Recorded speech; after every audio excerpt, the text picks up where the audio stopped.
Olá pessoal, eu sou Paulo Bertoni, eu sou psicólogo comportamental e hoje eu vou continuar com aquela série de vídeos falando a respeito de assuntos muito comuns de acontecerem no consultório, tá bom?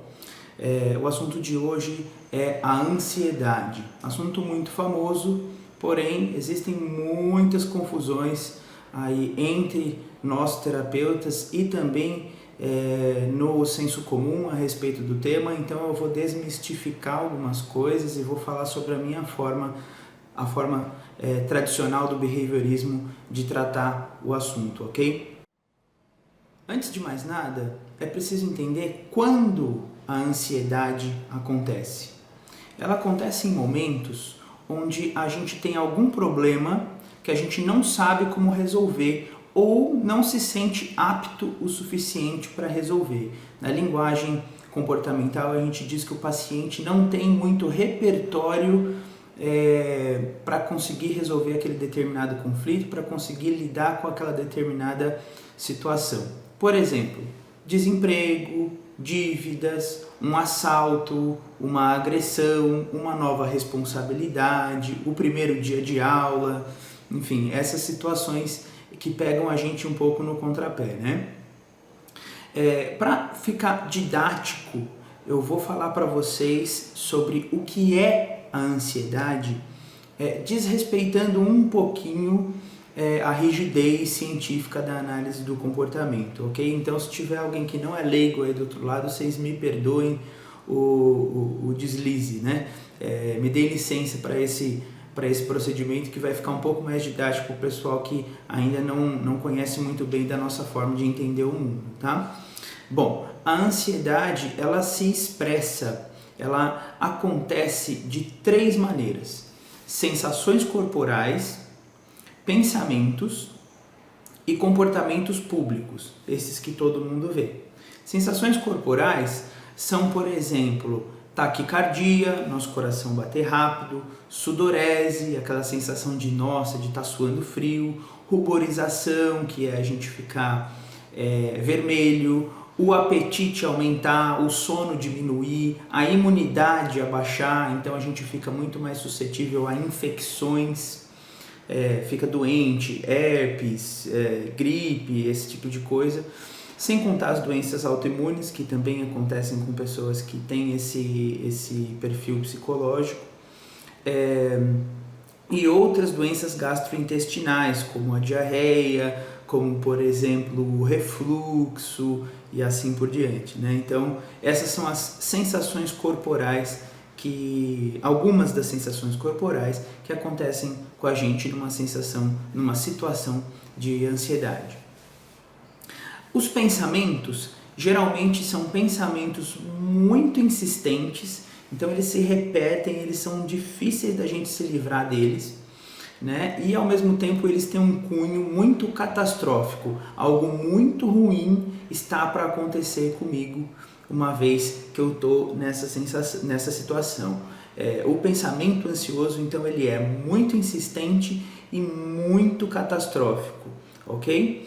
E os comportamentos públicos, aí são muito importantes da gente entender, são principalmente aqueles comportamentos que têm a ver com fugir da suposta ameaça. Então a gente evita de falar sobre determinado assunto, a gente evita de encontrar com uma determinada pessoa, a gente evita de assumir uma determinada responsabilidade, de passar por determinado lugar e assim por diante. É quando a gente tenta, os comportamentos ansiosos, comportamentos públicos ansiosos, eles têm muito a ver com a gente dar um jeito de escapar daquilo que está ameaçando a gente, ok? Isso sem falar também sobre rituais que algumas pessoas têm, rituais de verificação, rituais de higienização, esse tipo de coisa, que vem muito no sentido de produzir um alívio daquelas sensações corporais e daqueles pensamentos que estavam acontecendo, tá? E aí a gente encaminha o papo para um lado um pouco mais voltado para a ação da psiquiatria, quando eles vão falar do transtorno de toque, né? Onde os pensamentos são muito insistentes, e assim a gente chama eles de obsessivos, e a gente também tem os rituais, que a gente chama de compulsão. Falando no toque, bem lembrado, muitas vezes, em casos mais graves relativos à ansiedade, nós terapeutas pedimos ajuda para os médicos psiquiatras, tá? Que vão ministrar tratamentos medicamentosos. Aí fica o tratamento medicamentoso e a psicoterapia atuando em conjunto. O remédio serve para tirar os seus problemas como se fosse mágica? Não, mas eles produzem alívio. E eles produzindo alívio nos sintomas, a gente consegue caminhar melhor com a terapia, né? Então, é muito legal também quando existe esse tratamento em conjunto, quando existe essa disposição dos profissionais e do paciente para um tratamento em conjunto. Também é muito importante que a gente oriente a família para que ela saiba lidar com a pessoa que está sofrendo ali no dia a dia, a família, as pessoas próximas, né? Elas são muito importantes para a melhora também do quadro. Então, quando o profissional se alia com outros profissionais de outras áreas e com a família, tendo também a disposição do paciente, o prognóstico é muito bom. A respeito dos remédios psiquiátricos, existe muito também aquela ideia de que eles vão me viciar, de que eles vão me fazer mal. E sim, eles são remédios fortes, eles são remédios perigosos, porém que se bem ministrados, se bem acompanhados, eles tendem a fazer muito bem, tá? Então, não aceite qualquer diagnóstico, mas se você confia no seu profissional, muito provavelmente os remédios vão mais te ajudar do que te atrapalhar, apesar de produzirem sim alguns efeitos colaterais, tá? Como os antidepressivos clássicos, às vezes eles produzem uma certa dificuldade na ereção, eles produzem uma certa dificuldade no sono, ou excesso ou diminuição do sono, e assim por diante, ok? A respeito do tratamento na psicoterapia, mais ou menos, né, em linhas gerais, como que a gente faz?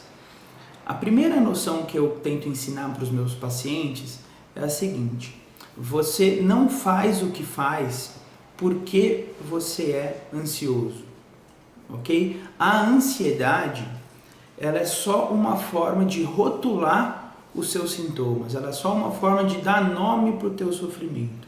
Você não faz o que faz porque você é ansioso. Você faz o que faz porque você tem problemas que você não sabe resolver.